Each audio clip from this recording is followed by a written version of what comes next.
Matthew 6, from verse 20. Do not lay up for yourself treasure on earth, where moth and rust destroy, and thieves break in. But lay for yourself up treasure in heaven, where moth and rust cannot destroy, and where thieves do not break in. James 5 verse 1, same scripture.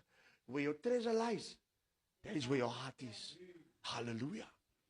If you treasure the Lord Jesus Christ with all your heart, all your strength, and all your might, then the season you are facing right now, as painful and heavy and difficult as it is, it will not move your heart away from Him.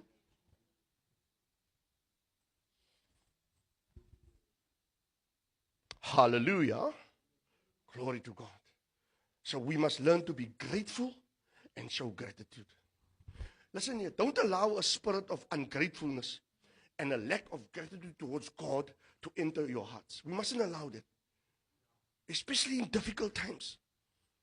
When the Israelites were complaining, moaning and grumbling against Moses because times were hard, they were actually grumbling against God.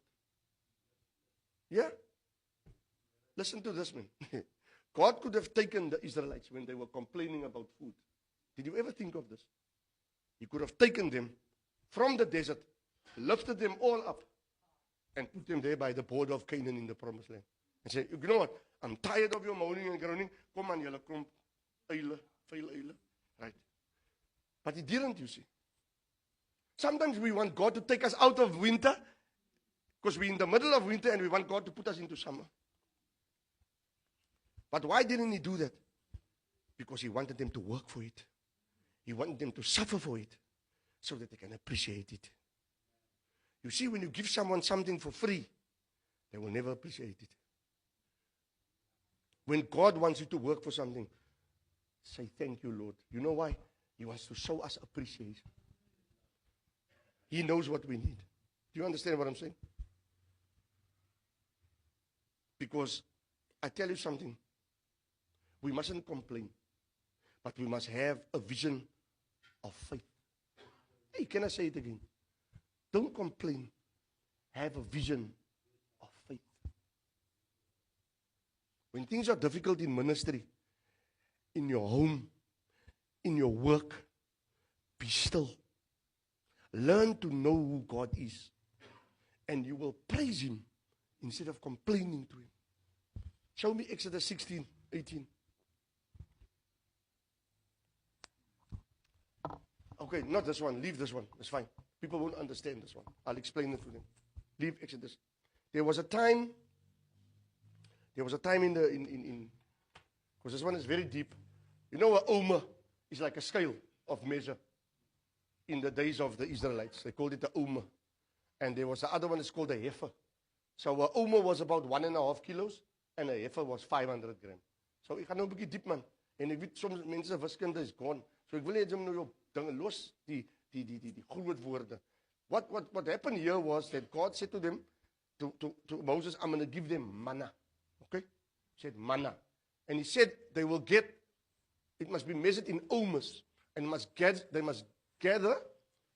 And then the Bible says that some of them gathered a lot. And some of them gathered a little. But look at how God's provision worked. Those who gathered much had nothing left. And those who gathered little didn't lack anything. Every man had gathered according to each one's need, without them knowing it. But what the Bible also reveals here is that it doesn't matter if we gather on the same field. It doesn't mean that our need is the same. Are you with me now? What does it say, brother? Those who gathered much never had left. And those who gathered a little didn't need anymore. And you know what the problem is? We are all gathering, but we are looking in someone else's gathering. We're supposed to be gathering for ourselves, but we're looking at your measure. Now, instead of looking at my little that God gave me and seeing that is enough, I'm complaining because yours is more. But God knows that your need is more than mine. But to you, you are angry now. Yeah, but why? My brothers and sisters, don't complain, man. The Lord showed them, because they complained about not being able to eat, He showed them that He will give them exactly what they need. I wanted to use it, but the explanation is going to take an hour. But now I did it in simple terms for you. Because what he's saying here is the omer, it's only a scale of measure to them. It's like a scale. 1.4 kilo is enough for you to gather. And if you know what manna look like, manna look almost like coconut, sliced coconut. You know coconut? Have you seen coconut? Shaved coconut. It's very thin, it's small. That's what manna look like. Everybody think manna right like so roti. It's a mouth.